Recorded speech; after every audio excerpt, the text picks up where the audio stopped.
Sa ika-4 na sunod na taon, ang National University Pep Squad ang muling nanaig sa UAP Cheer Dance Competition. Salamat sa kanilang flawless na futuristic routine.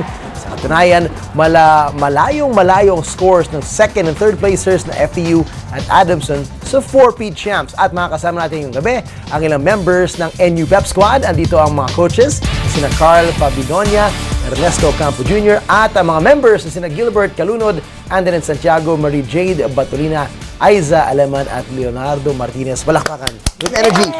NU Pep Squad, congratulations. Grabe, wow. Napaka-amazing na nagawa ninyo 4 years in a row. Okay, Coach Jess, I'll start with you. Kamusta yung goal coming into this year?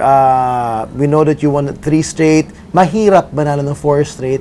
Paano nyo pinagandaan tong taon na to? At mas may pressure ba compared to other years?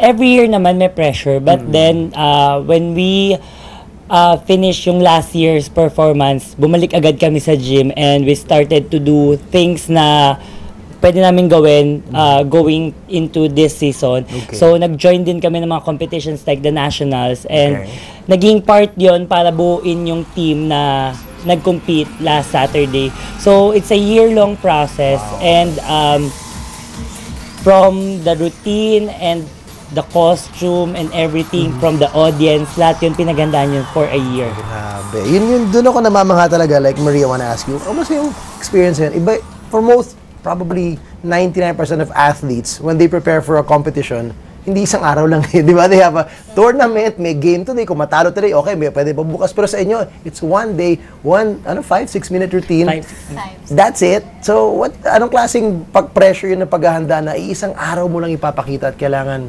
perfect? Well, yung paghahanda po namin, umabot ng half year. Bali, 6 months po kaming nag-training. Tapos, yung physical training yan, maliban sa planning ng mga coaches. Yes po.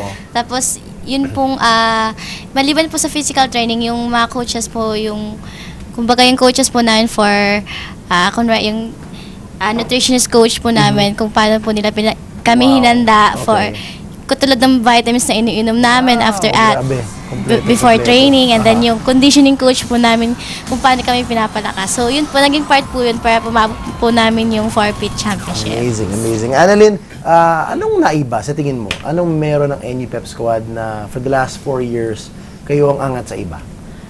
For us, siguro sa po kay God. Kasi every year po talaga, siya po yung parang inaasahan po namin, every competitions. Nagpe-pray po kami palagi para maayos po yung mga routines po namin, and halos po lahat kay God po at saka sa mga tiwala po ng mga supporters po namin at sa mga families po namin. Kasi isipin mo, after 3 years, nag-gain na yung momentum, pati ng crowd ng NU, so yung support and love for this team, andun eh. So Aiza, one thing that's amazing din, yung chemistry, yung teamwork. Kasi most team sports, mahirap yun, hamon yun. Ilan ba members niyo? We have 25 sa cheer dance, then 5 sa paano nagagawa yun? Paano nyo ano sa tingin yung sikreto ng pagbubuo ng isang team na napaka-synchronized, well-choreographed, at yung chemistry ng sama-sama yun? Siyempre po, mahirap po kasi magkakaiba po kami ng, kunwari, culture, iba po kami ng... Iba mga province, iba po kami ng high schools. Ugali, ganun. Yun po, hindi lang po kasi sa skills pinagbabasihan yung pagka-champion po, kasi minold po kami ng mga coaches namin sa attitude po namin. Yun po. Coach Carl, I want to ask you then, yun nga, paano yun? For ako, sanay ako sa basketball. Ang hirap ng isang basketball coach na buuin ng team of 12 or 15, unified, great chemistry, nag-team building pa yung mga yan. Kayo, 20, dami-dami. How do you do that? How do you manage a team that big? Actually, meron din po kasi sa program namin na hindi lang din puro training. Kumbaga, we also train them mentally, and we also remind the kids na wala naman tayong control over sa ibang team. Ang lagi nating control is our team. So, dapat mas malakas tayo as a team. Speaking of lakas, katabi mo yung dalawang malalakas na guys, just some of the many. Kamusta yung parang sa inyo, isa sa mga physically demanding yung jobs ng mga lalaki, no? Kamusta yung paghahanda nun, yung balance yun ng yung timing, choreography, and yung strength conditioning? Kamusta yun para sa lalaki, sa Pep Squad?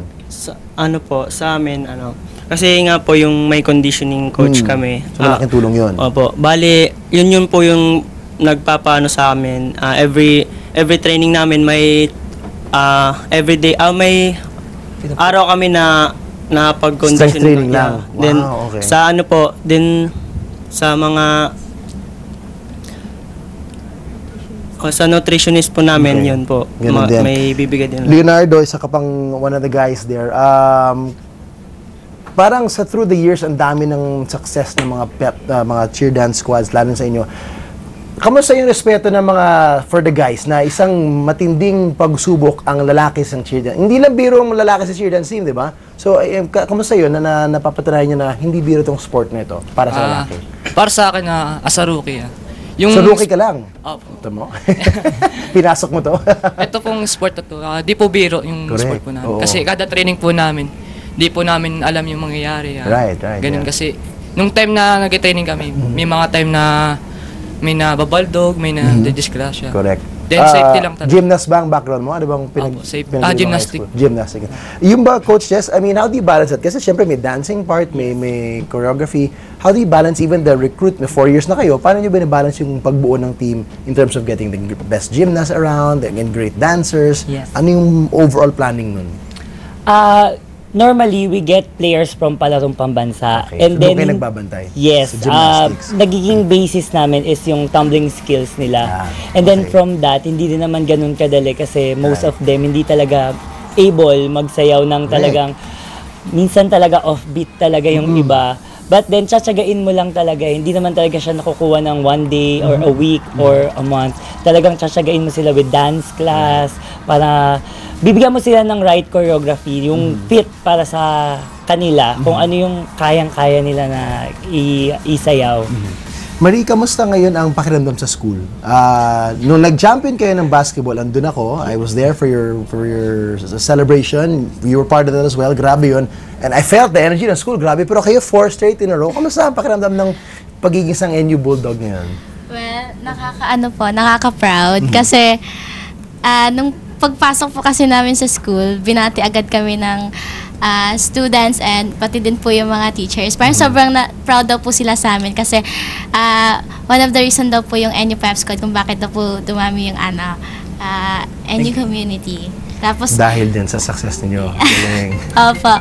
So yun po, nakaka-proud po. Yun Alright. po. Coach Jeff, pasensya na. If I may ask, anong pakiramdam na wala yung UP this year at ano yung pakiramdam na gusto nyong makalaban sa ulit next year pagbalik nila? Anong emotions? Syempre nung nalaman namin, we couldn't do anything. So decision po nung team nila yon. Right. And I think na ang naging mindset na lang namin is the show must go on. Right, yeah. And gusto man namin na makalaban sila this year. Kung hindi man ngayon, we hope by next year or kahit saan po, I hope na makakabalik din po sila Para sa mabuo ulit yung community. Yes, All mabuo. age Iba pa schools, rin talaga iba pag pa rin, pagbuo yung UAAP. Well, we wish and we hope for the best for that. Yes. But for next year, going for 5, gaano kahirap kaya ang gaano kahirap? Actually, ngayon, nagte-training na yung the rest of Nagsimula the team. na. Yes. Yun, ganun siya kaano. Hindi rin kasi kami sanay din siguro. Kami na siguro May rhythm na naninibago. May daily routine Daily na. routine na siya. Correct, So, correct, ngayon, medyo may conditioning ng konting-konti Okay. lang. Di naman kasing hard nung UAAP preparation. Pero at least meron konting Enjoy naman muna, kahit pa paano. Yes, So, sir. congratulations. Kahanga-hangin na gawa ninyo. And we'll continue to witness history if you guys continue on. So, congrats. Good luck. Thank you. Yes. Hi guys, keep watching The Score for the latest sports updates and don't forget to subscribe to the ABS-CBN Sports in Action YouTube channel.